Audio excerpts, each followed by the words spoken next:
Welcome everyone to this session on the diplomacy of science, technology and energy. My name is Robert Falkner. I'm an associate professor of international relations at the LSE, and I'm also serving as the director of the Grantham Research Institute on Climate Change and the Environment, also at LSE. And it's a delight for me to be chairing this session as part of this two-day conference on new diplomacy for the emerging global binary. We're going to cover topics in this panel that will be of increasing importance to the great power conflict between China and the United States, but also to any international order project that has been at the center of this conference. We're going to talk about the rise of science diplomacy. We're going to look at the growing importance of, but also competition over emerging technologies such as digital and AI. And we're going to look at the rapidly changing energy landscape, particularly against the background of the race to net zero and climate change. And I'm delighted to welcome a stellar panel to discuss these matters with us in this session. I'm going to invite our three speakers in a moment to give an opening statement of just about 10 minutes or so, and I will introduce each of them just before I give them the floor. But let me just say what a delight it is to welcome all three of them to this session. Finally, for those of you in the audience who are listening in, if you use the Q&A function at the bottom of your screen, you can post questions, which I will then put to the panelists. Please feel free to write them as soon as we get going so that we have a good number of questions ready for when we open for Q&A at the end of this session. All right, so without much further ado, let me get started and let me introduce our first speaker, Luc van Langenhove, who's a research professor at the Brussels School of Governance and a senior fellow at the Comparative Regional Integration Studies Institute of the United Nations University. He has acted as a scientific coordinator of a Horizon 2020 project from 2001-2016. He acted as director of the United Nations University Center, the Institute for Comparative Regional Integration Studies in Bruges. And before that, he served as Deputy Secretary General of the Belgian Federal Ministry of Science Policy. And so he comes with a wealth of both practical but also academic experience in this matter. He has published widely on regional integration, international relations, but also on social science theory and psychology, and is the author of many, many books and articles on the topics that are going to be debated today. Luc, it's a great pleasure to welcome you to this panel, and let me hand over to you. Thank you very much, Robert, and thank you for the introduction and the invitation also to speak here. So basically, yes, I was asked to talk about the prospects and constraints in science diplomacy's future, which is quite a challenge, quite a big task. So within 10 minutes, I will have to speed up and try to make something out of that statement, of that questions. Basically, what I will do is see if I can sharing screens. What we have a technical issue. I cannot go to this next slide.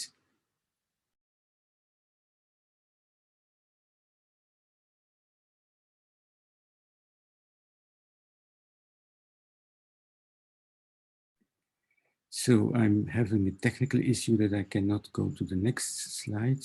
I'll try to fix it, but I'm not sure how. No. Okay, then we'll do it without slides. Can you just share your screen? I mean, try to reshare it again. Yes.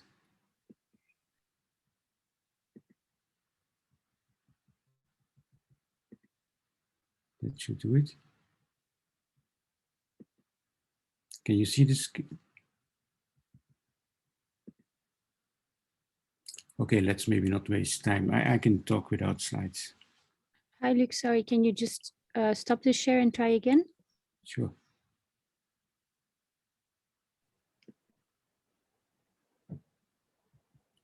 Mm-hmm.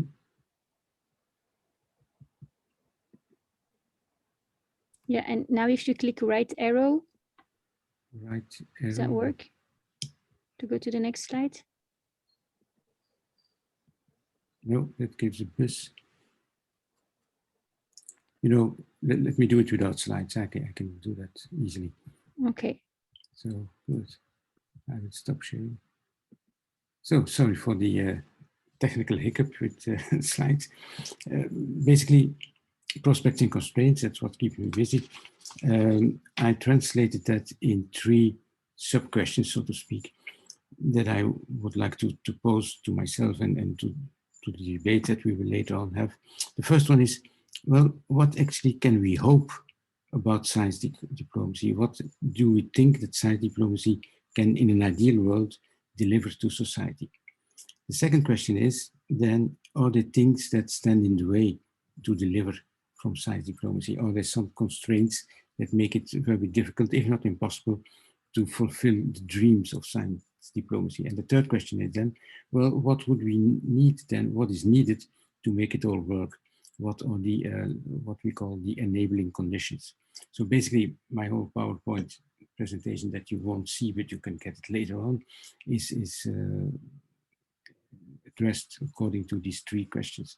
And let me upfront give you a little bit of the answers already, so that I'm sure that I get the whole message passed.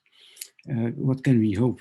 Well, basically, I think what I can see from many people that are advocating science diplomacy, it's this idea that science can really contribute at best to solving real problems in today's society.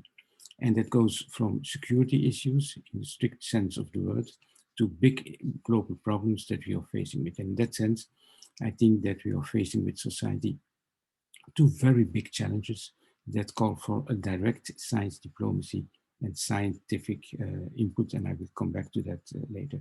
But I can already say this, it's a little bit like what Greta Thunberg recently said, you don't have to listen to me, I want you to listen to science. And I think that's one of the essential issues of science diplomacy. So that's the dreamy part, the purpose, the goals of science diplomacy. The question then is, what stands in the way to deliver that? And I see hysterically my slides appearing. That, thank you very much, Jess, that's great. What stands in the way to deliver that dream, that purpose?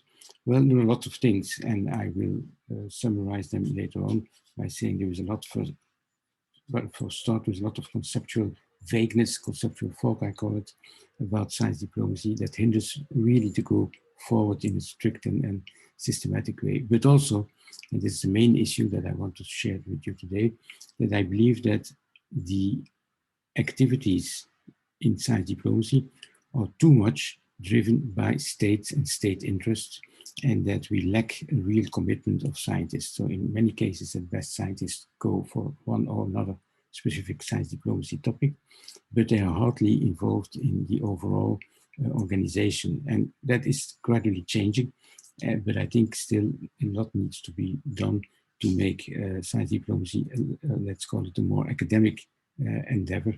And we have to bring in universities. And that's what I call, finally, for the third question, what is needed to make it work? Well, basically what I argue is that next to the 3 classical functions of science diplomacy, as we have seen, and which are repeated over and over again in the AAAS report, there needs to be a 4th dimension of science diplomacy, which I would call knowledge diplomacy. But more about this later. Let's turn to, and the slide is okay, the issue of, well, what can we indeed hope? And you can do that in 2 ways. You can do that by looking backwards and see what has been done and what kind of inspiration can we get from the achievements and the successes that have been reached in the past. Or we can go in the opposite direction and we can look forward and think about the challenges that are facing us now and the things that we could do possibly with science diplomacy. Let's first have a quick look back session. Well, there is indeed history. It's often said it's a short history with a long past. Everybody, I think, knows this point of view by now. There are some stories that are told over and over again. The origins of CERN, the Sesame facilities in the Middle East, lots of other things. Of course, the collaboration between the Apollo and the Soyuz missions between the Soviet Union and the States, etc., etc. So there is a lot of storytelling that always comes back. But what still is lacking to a large extent, I think, is real good evaluations, ex post and ex ante, of science diplomacy actions that have succeeded. What also is interesting to see is that in the stories, I call them the semi-official stories of science diplomacy, the emphasis is always on the idea that science can open doors, can foster collaboration, which is of course very true, but there is much more than that, both from the scientific part of view and also from the let's say the policymakers who are involved in science diplomacy. That is, for instance, that science can be used, or scientific projects can be used in policies of sanctions, where one country, or the EU for that matter, sanctions certain countries and say, no, you are excluded to enter this or that project, which recently happened to think of Switzerland. There is a lot of talk these days about technological sovereignty, which means watch out with collaboration, because it can be that your partner is not as honest about what the real goals for collaboration are, which is, of course, is basically true. And then there are all kinds of stories about attracting scientists, which gives you the idea that we just want a kind of open market where scientists can freely move from one point of the planet to the other. In reality, of course, it often has to make with brain drain, and there was sometimes aggressive policies of trying to attract scientists from one country to the other. And if you look really at the history, then there is quite an interesting history to write about all the programs of let's say, attracting or even displacing scientists. Think of the US operations and the Soviet operations right after the Second World War. So yes, science is about cooperation, it's also about competition, and science diplomacy in that sense cannot be neutral. Which brings me to the thing, let's quickly, and I call upon the moderator to stop me whenever he thinks I've been talking enough. The challenges. One of the challenges that always, of course, is on the top of our mind is everything that has to do with climate change. And if you think about it a bit broader, everything that humanity does that shapes the planet in a not all too positive way. And there we see a very interesting piece of science diplomacy in action, as I would call it. That is the functioning of the Intergovernmental Climate Change Panel, which I think is really a model of how scientific results can be translated with all kinds of checks and balances into policy advice, and that policy advice can then be negotiated with the policymakers. For me, this is one of the big successes of science diplomacy. The interesting thing is that in a lot of publications, when it's described, it's not necessarily seen as science diplomacy. So that's a bit of an issue. But by and large, climate change, and in a broader sense, the fact that we live in the Anthropocene is one of the big challenges of today, which is also related to the fact that there are a lot of other things going on. And basically, if there is one constant evolution at this moment, as these OECD graphs show you, it is that we are living not only in the Anthropocene, but we are living in the time of the great acceleration. Everything is accelerating, and it has a lot to do with, which is the next slide, the information society development, which means that the, let's say, the digitalization that is taking place. Can you go to the next slide, please? The digitalization of the knowledge society means that the amount of data is growing exponentially, and this has major implications for science, because it really means that we are talking no longer about storing information, but about bringing in all kinds of new ways of collecting data and making them researchable, which gives them new dynamics also to the relation between theory and practical research. I cannot go into detail here, but in my view, this is one of the main challenges that we are facing today.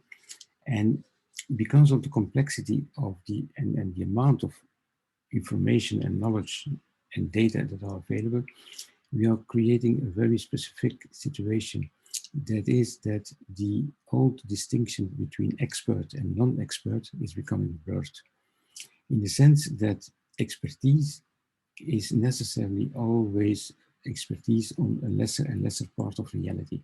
You can only be a real expert on a very tiny element of reality, which means that even if your expertise is tremendously on that specific topic, you're still a non-expert on all the other topics, which also means that you're much more like all the non-experts in society. So there is this strange evolution of what is expertise and what is non-expertise. Secondly, related to that, you have the fact that all kinds of information is now available on the internet, and that people, qualified or not, can make their own synthesis, their own interpretation of that, which can lead in some cases to fake news and also fake scientific news. All of this, I think, boils down to the fact that I believe strongly that we need a kind of diplomatic action of scientists themselves to protect the values of science, to protect the processes of translating scientific results into policy advice, and to make sure that the, let's say, the move towards open science is not leading to kind of anarchy of what's happening with knowledge. So that's why I'm saying that next to the classical three functions that are foreseen in the AAAS report, and if you want, it's science in diplomacy, science for diplomacy, and diplomacy for science, we also need the fourth element, which brings the diplomatic actions within the scientific endeavor as a way to make sure that the values and the interests of the scientific community are well defended. So basically, if you all summarize this, what I'm saying is that, well, if you want me to think about what I see as possible futures and possible constraints for science diplomacy, then I would say on the one hand, it's about global science diplomacy, which is a movement which I think is gradually taking place. Global science diplomacy, where the scientists are the ones that speak up for the global commons. And then on the other hand, you need scientific knowledge diplomacy as a second movement where the scientists speak up for themselves. And yeah, with this, I think I will leave it so that we have still some time for question and answers. Thank you very much. Wonderful, Luc. Thank you so much. And you very nicely set the scene for our panel discussion here, spanning the wide range of topics that we're going to cover here. So that's a great start. Let me move on to introduce our second panelist, Khong, who is Shell's chief political analyst and a senior member of the Shell Scenarios team. He has well over 25 years of experience of advising on political trends and political risk. And he has led the external environment assessments for Shell's country reviews for a long time.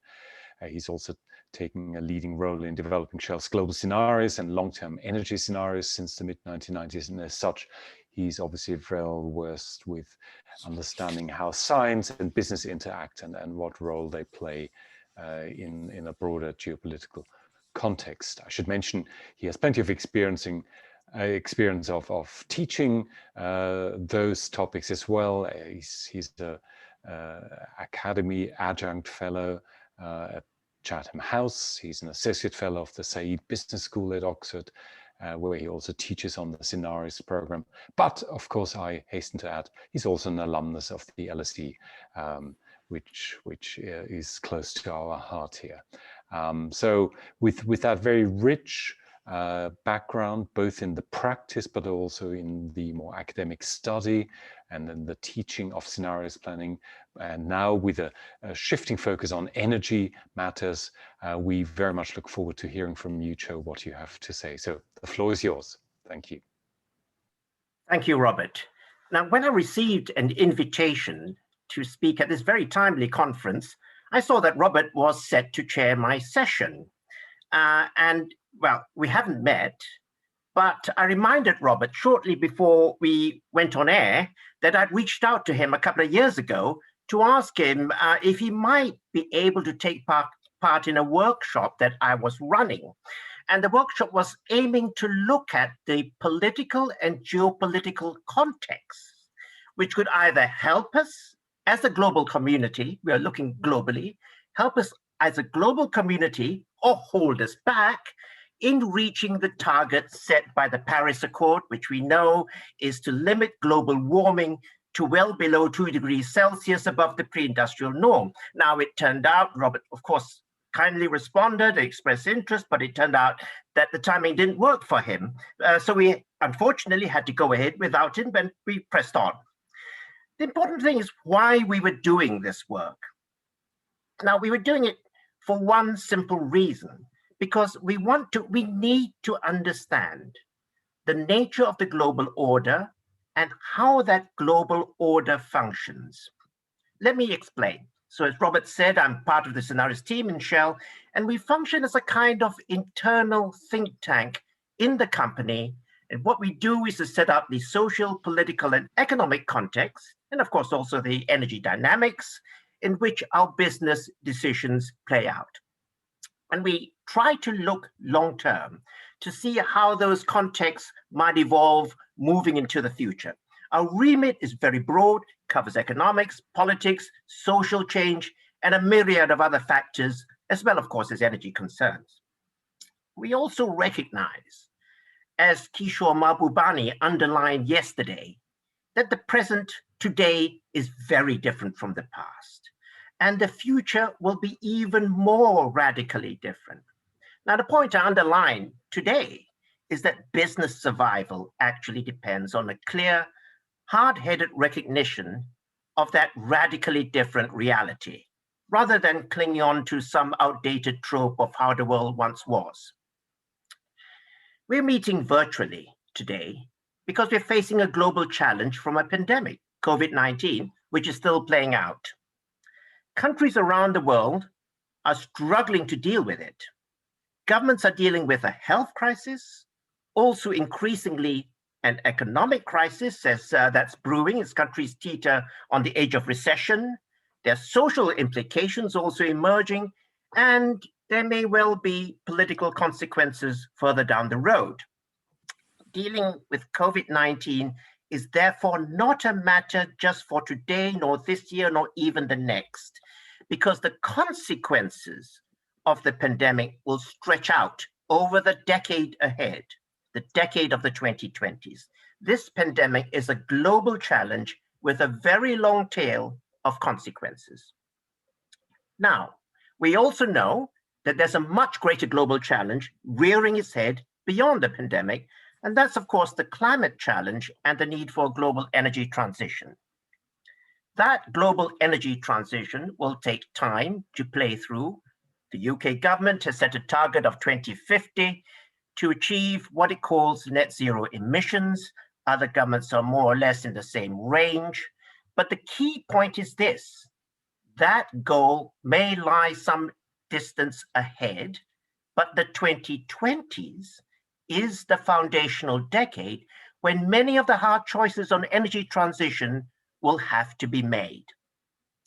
These choices will determine if the world will be on track to achieving the longer-term goal which governments agreed at COP21 in Paris in December 2015 or not. And as I've noted, the 2020s is also the decade when the consequences of COVID-19 will play out. So the two global challenges, the pandemic, climate, and the energy transition, are connected. What choices we make today to deal with and to recover from the pandemic will also profoundly shape the critical decisions that we have to take on energy transition. And just to complicate matters, let's also recognize that COVID-19 was not the first global pandemic to hit us in the last 20 years, and it very likely will not be the last pandemic to hit us when we look out 20 years. And who's to say of all these pandemics, and those that are still to come, that there will be one even more serious and consequential than what we are experiencing right now? We simply don't know. So when we as an energy player look at the global order, what do we see? We see the global challenge of today posed by the pandemic, fundamentally changing energy production and consumption, and also changing the relationships between the different players on both the production and the consumption side. How we choose to deal with the health crisis posed by the pandemic what levers we pull on economic recovery, and what measures we choose to take or not to take on global cooperation will all have consequences for energy production and consumption. Much will depend how far ahead, longer term or shorter term, we are prepared to look. Let me give you a simple example. One lesson that we take from the pandemic is the need to build resilience into our governing systems. Remember the financial crisis of 2008, and everyone said, well, banks need bigger buffers and greater reserves. Well, COVID-19 teaches us that we need to build reserve capacities in health, vaccine production, social care, and so on. And climate change warns us that we need to rethink how growth can be made not faster, but more resilient and more sustainable. And this idea, this lesson of resilience is even more important in thinking about the crises that are yet to come further down the road. Also, in dealing with global challenges on the scale in which they're coming, we simply cannot act on our own. We cannot act individually or we will fail. Governments and their peoples need to recognize that they are symbiotically interdependent. That's the basis on which political legitimacy is built, and on which governments will need that legitimacy in order to have the capacity to be able to lead boldly and effectively. Governments will also need to cooperate with each other on a pragmatic basis, recognizing that there's no solution to a global challenge that doesn't require some form of global cooperation. And I would argue that the private sector also needs to come in with its ability to generate growth as a key part of every economy. So COVID-19 has taught us some very important lessons about where the assumptions of the past have failed us. And we'll have to learn from that experience to build a more resilient global system to deal with the challenges that lie ahead. Whether or not we learn from that is up to us. And on that note, I hand back to you, Robert. Wonderful, Joe. Thank you. And thank you also for reminding myself and the audience that I failed to participate in what would have been a great workshop. So I'm going to come back to you and perhaps suggest we do a similar exercise at the LSE this time. So this may be the opportunity to rekindle that opportunity. Wonderful, that was terrific. And I think the topic of resilience will resonate greatly with many of the participants who are looking at the way in which technology and new threats such as climate change, but also the pandemic interact. We need to come back to that in the questions, talking of which, dear audience members, if you want to put any questions to the panelists, please put them in the Q&A function at the bottom of your screen so that I have them ready at my fingertips when we come to the Q&A session in just a short while. But before we get there, it's a great pleasure for me to introduce our third and last speaker in this panel, Marga Gual Soler. Marga is a Spanish science diplomat, and she does many things on the side. She's a policy advisor, she's also a speaker and educator, and is very, very much working on this notion of science diplomacy. She has helped to elevate that role in international diplomacy, the role of science very much, and then tries to work at the connections between science and policy and society. She played a major role in promoting science diplomacy around the world, for example, through training, developing training approaches within the Center for Science Diplomacy of the American Association for the Advancement of Science, one of the key institutions in this field. But she also advised several governments and indeed the European Union on how to advance their science diplomacy strategies. She's been awarded several fellowships and awards for her roles in this area by Georgetown University. She's been named one of the 40 under 40 Latinos in foreign policy by the Huffington Post, and is a former Aspen Ideas Festival scholar. Marga, it's a great delight to welcome you, and the floor is yours.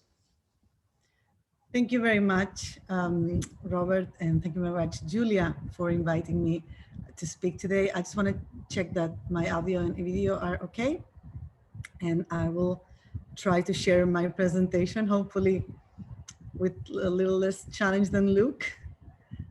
Let's see if that works.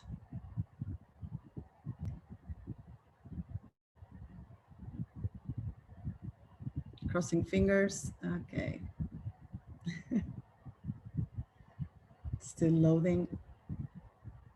Okay. All good?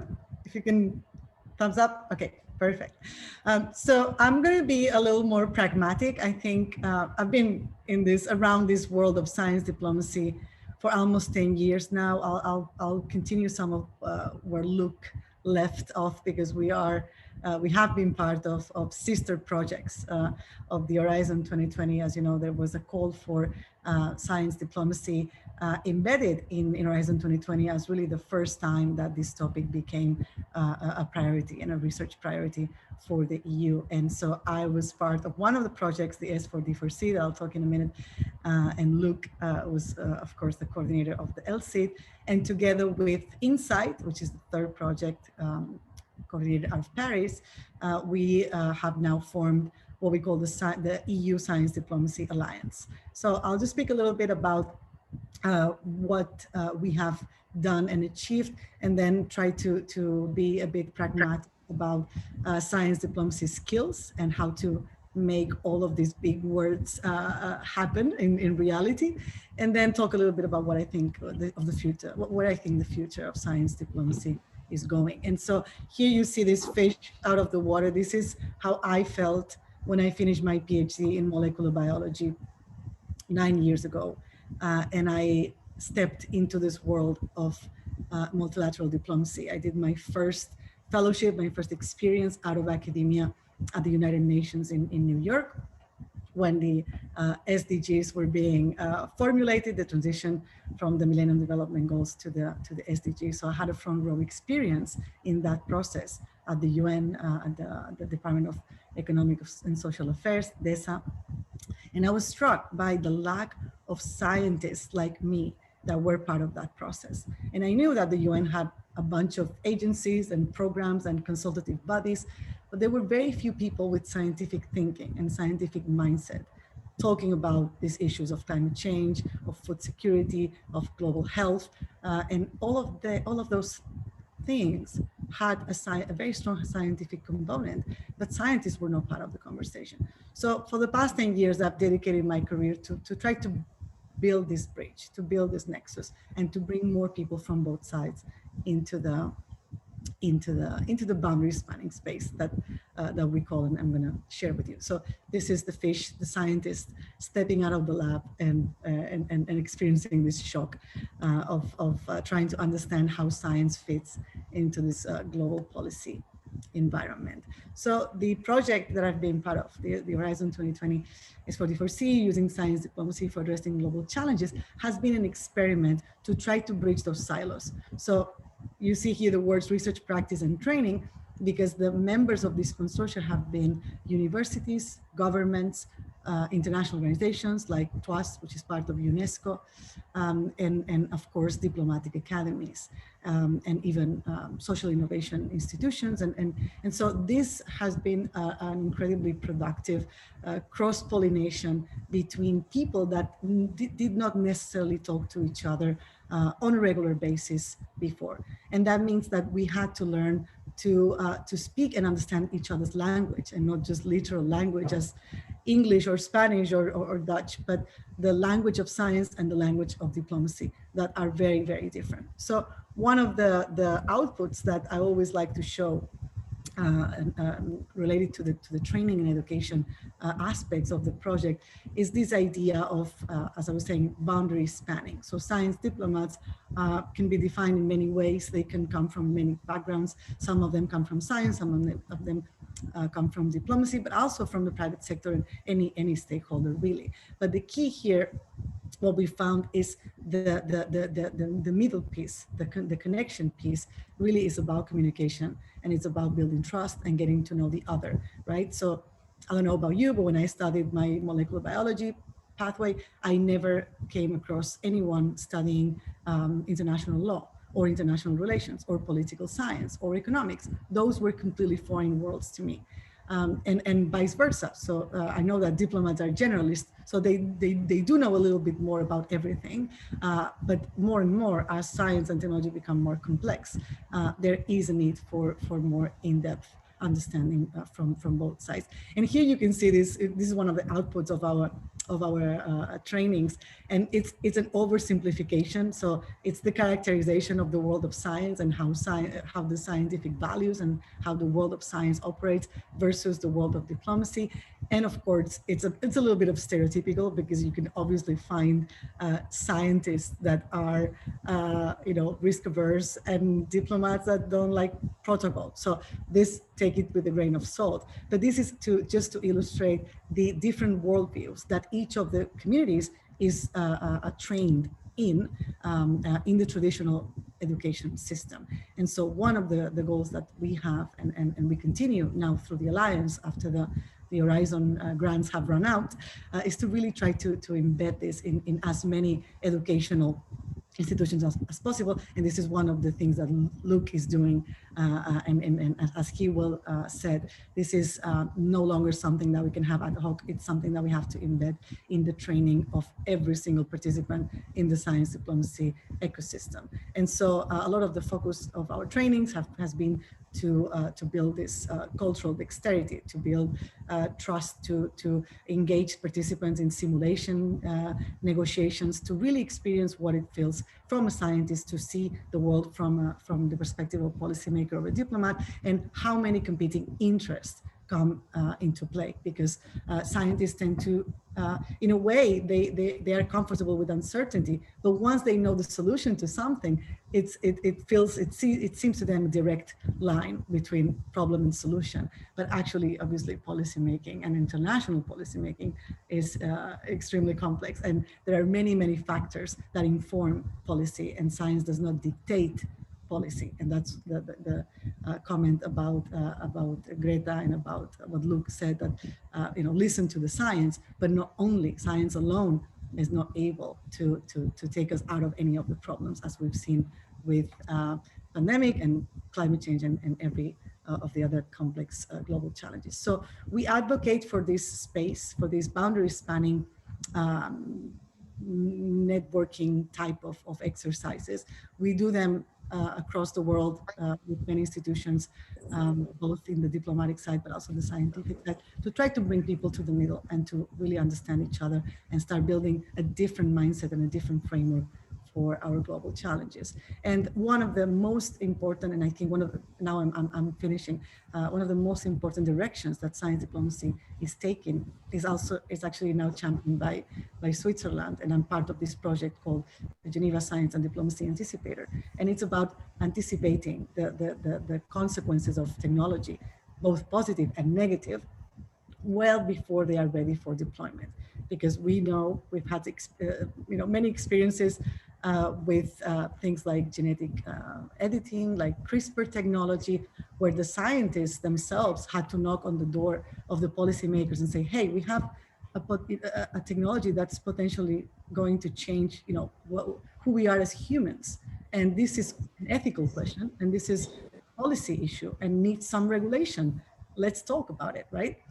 But now we also see a lot of other technologies where the scientists might not have that initiative. They might not be proactive. They might not even realize what the consequences can be down the road. And as we know, for instance, with AI, once AI is deployed, you cannot even trace back the decisions to the human who originally coded that. So, it's a profound legal and ethical and diplomatic scenario. And of course, this is all disrupting diplomacy as we know it. Issues with not just with the human augmentation, we think about CRISPR babies and how we are going to modify who we are. And this is one of the most, I think, illustrative cases is on neurotechnology. Now there is a call for a new human rights framework. As we know, the Human Rights Declaration is something that we thought it was immutable. It was forever, right? So now with neuro rights, we have a serious challenge with things like neuroprivacy and agency and free will. And this is, again, a technology that potentially will change who we are as humans and our species. And this is all It's still in an embryonic stage in terms of policy. And also a lot of this technology, the governance is in the private sector hands. So how can we have a multilateral framework for these technologies? And then speaking on climate change, and my last example since the prior speaker, prior topic, if we fail to stop climate change, and I hope that we don't, but if we arrive to 2050 and we must take some emergency action because we haven't found the political and industrial will to stop it, then we might have to resort to some very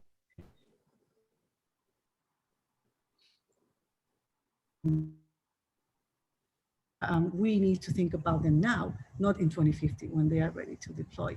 And so now it's really the time to shift the focus more on the anticipation side, to build the trust and connection between the diplomatic, and just reformulate what it means to be a diplomat and reformulate what it means to be a scientist. So when we get to these points, hopefully we're better prepared to be proactive and not reactive, as we have experienced with some of the technologies that so far are already out of our hands and out of control.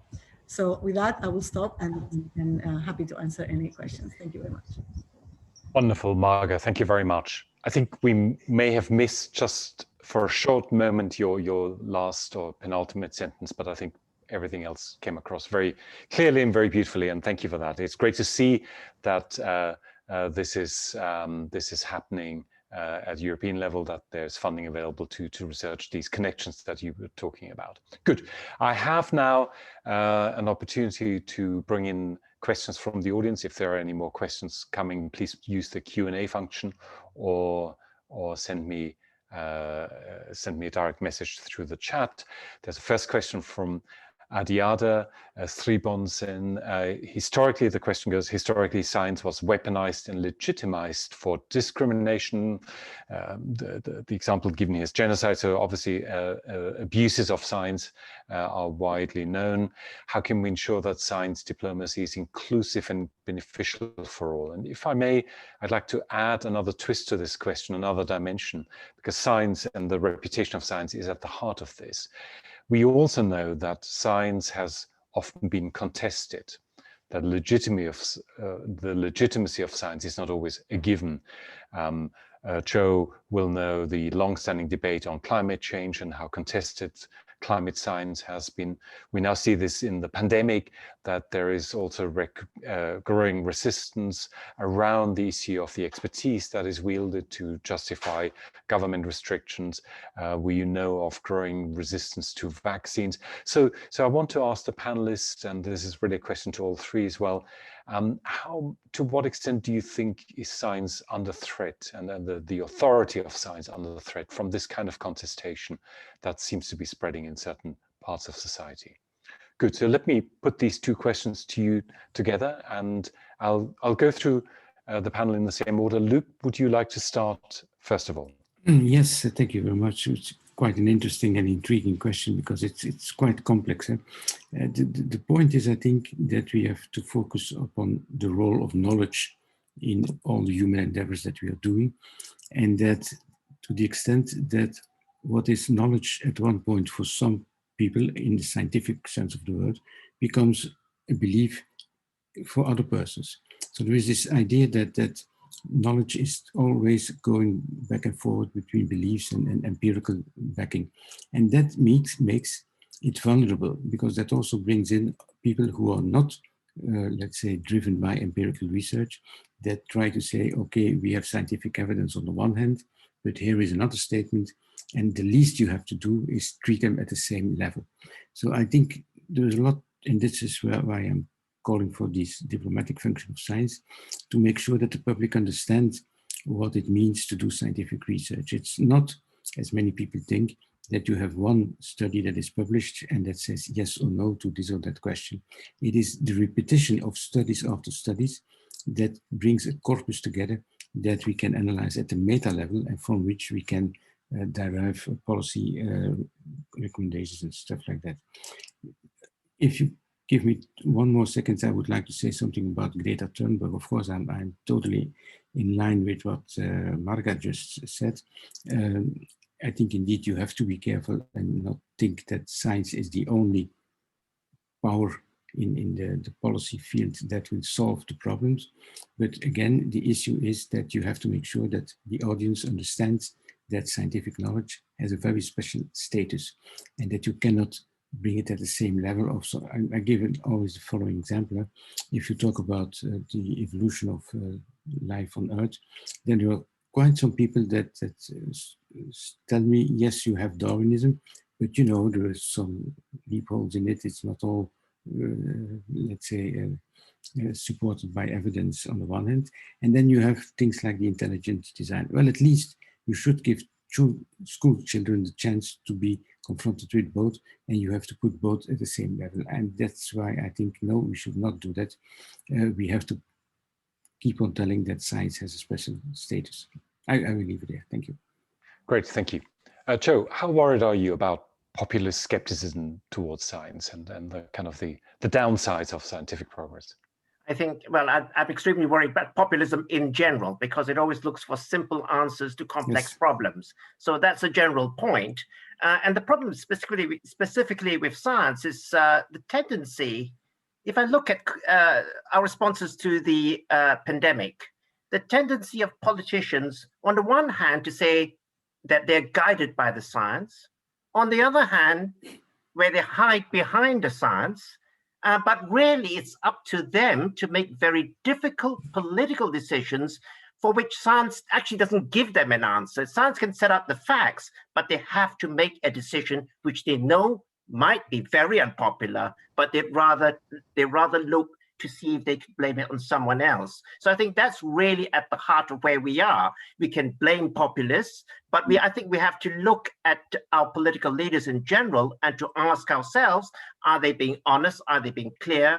And are they actually leading? Because to lead, you have to take risks rather than trying to hide behind this amorphous group, which they call science as such. So I'll leave it at that. Wonderful, thank you.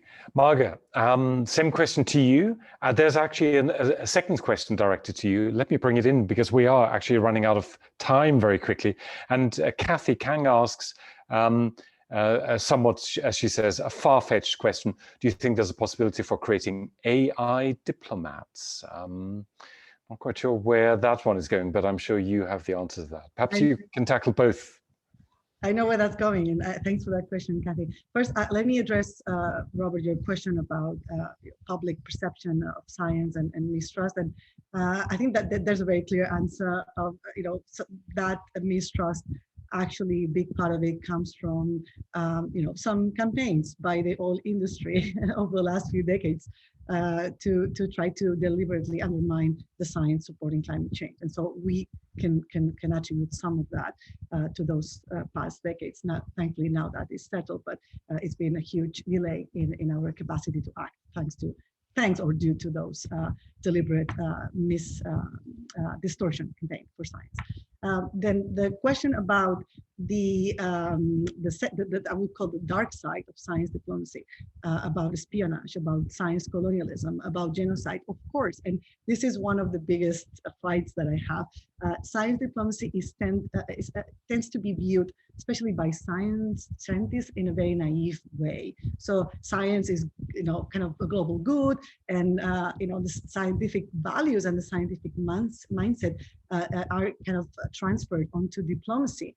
And there's a lot of education needed for scientists to understand what diplomacy is, because diplomacy is actually about national interest first and foremost. So there is a narrative that's a little bit naive, and the S4B4C and all the other projects have really been strongly, researching and trying to correct that view that science diplomacy has both the collaborative and a competitive dimension, and those coexist. So let's not downplay the dark side of science, of international science collaboration, and the history of that, because of course exists. And the solution is inclusion and representation of more groups, of more diverse groups of all countries, and not just the narrative being driven by the global north, which it was in the first decade of science diplomacy. It was a narrative that was driven by the US and in relation to the US-Soviet Union history, the Cold War, the US-Japan, the US and China, and the global south was not present. But now there's a big push in Latin America, in Southern Africa, in India. Those countries are now trying to find their own science diplomacy narratives, and that is really, really